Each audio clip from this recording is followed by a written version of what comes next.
সাফ অনূর্ধ্ব-19 চ্যাম্পিয়নশিপের বাংলাদেশ দলের যে প্লেয়ারগুলো খেলেছিল তাদের মধ্যে অনেকের ভালো মেধা রয়েছে, যেমন ধরুন মোর্শেদ, ফয়সাল, ফারজাদ, আব্দুল কাদের, স্যামুয়েল, জয়। তো যথেষ্ট প্রতিভাবান কিছু প্লেয়ার এই দলে ছিল। তো তাদের পরবর্তী গন্তব্য কোথায় হতে পারে? তো বাংলাদেশের যে ঘরোয়া ফুটবল অবকাঠামো রয়েছে খুবই দুর্বল। আমরা ইউরোপের দিকে দেখলে দেখি যে বিভিন্ন ক্লাবের বয়সভিত্তিক দল রয়েছে, অনূর্ধ্ব-19 দল, 20 দল, 21 দল, কিন্তু আমাদের ক্লাবগুলোর তো ঠিকঠাক মতো মাটি নেই। তো এইরকম একটা অবস্থা থেকে এই প্লেয়ারগুলো নিজেকে কিভাবে তৈরি করবেন? আর একটা কথা, অনূর্ধ্ব-19 একটা দল যতই উন্নতি করুক না কেন, সেটার সাথে কিন্তু আপনি ন্যাশনাল টিমের সাথে মেলাতে পারবেন না। যেমন আমি আপনাকে একটা উদাহরণ দিচ্ছি, সেটা হচ্ছে নাইজেরিয়ার অনূর্ধ্ব-19 কিন্তু ওয়ার্ল্ড কাপের মতো স্টেজে পরপর চ্যাম্পিয়ন হচ্ছে, কিন্তু দেখেন তাদের যে ন্যাশনাল টিম রয়েছে সেখানে কিন্তু তাদের ওরকম পারফরমেন্সই নেই, ঠিকঠাক মতো বিশ্বকাপে সুযোগ পায় না। এর কারণটা হচ্ছে ঘরোয়া ফুটবল।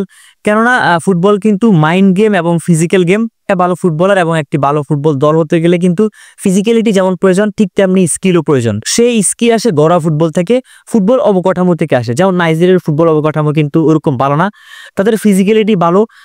ইয়াং স্টেজে কিন্তু অনেক ফিজিক্যালের দিক থেকে অনেক অন্য দলগুলো থেকে এগিয়ে থাকে নাইজেরিয়ার প্লেয়াররা, যার কারণে তারা কিন্তু ভালো রেজাল্ট নিয়ে আসতে পারে।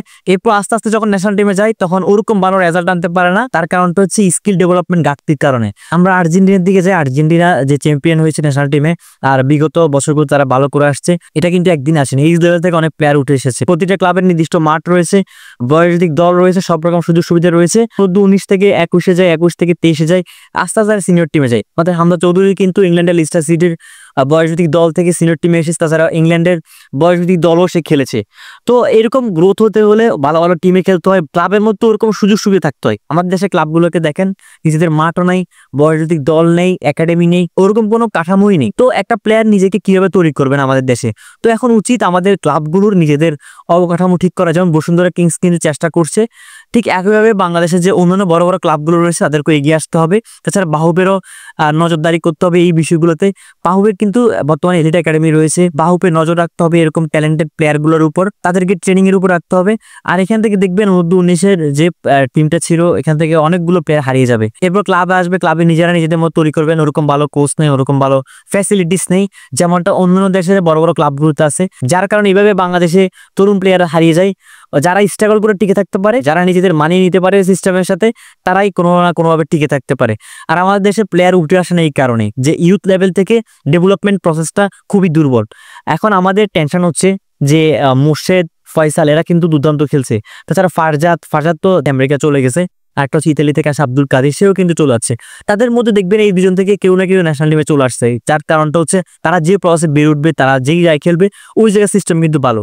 ইতালি, ইংল্যান্ড এই দুই দেশের ফুটবল অবকাঠামো অনেক ভালো, বাংলাদেশ থেকে অনেক অনেক এগিয়ে। এই প্লেয়ারগুলো দেখবেন উঠে আসছে যারা কিনা সাফ অনূর্ধ্ব-19 সুযোগই পাননি। অপরদিকে দেখবেন অবহেলায়, অযত্নে মোর্শেদ, ফয়সালদের মতো প্লেয়াররা হারিয়ে যাচ্ছে। তো আমাদের দেশের ফুটবল ফেডারেশনের এখনই উচিত যে ক্লাব কাঠামো ঠিক করা, ক্লাব কাঠামোগুলোকে নিজেদের মাঠ তৈরি করার জন্য প্রেসার দেওয়া, একাডেমি তৈরি করার জন্য প্রেসার দেওয়া। তাছাড়া ক্লাবগুলোর উচিত বয়সভিত্তিক দল করা। তো বয়সভিত্তিক দল কিভাবে করবে যদি বাহুবে থেকে বয়সভিত্তিক দলের টুর্নামেন্টই না করে? মোট কথা হচ্ছে বাহুবে এখন যেভাবে আগাচ্ছে ভালোই আগাচ্ছে, তাদের সিস্টেমগুলো ঠিকঠাক রাখতেছে। শুধুমাত্র ন্যাশনাল টিমে ফোকাস রাখলে হবে না, ফুটবল কাঠামোর দিকে যেতে হবে, লিগগুলোকে ঠিক করতে হবে। তা না হলে কিন্তু বাংলাদেশ ফুটবল আগামী 50 বছরও আগাতে পারবে না। আমাদের কিন্তু হামজা সমীর মতো বংশোদ্ভূত প্লেয়ারদের উপর নির্ভর করতে হবে। তো বন্ধুরা, আপনার কি মতামত এই বিষয়গুলো নিয়ে সেটা অবশ্যই কমেন্টস বক্সে জানাবেন, এবং কি নিয়ে ভিডিও চাচ্ছেন সেটিও জানাবেন। ধন্যবাদ।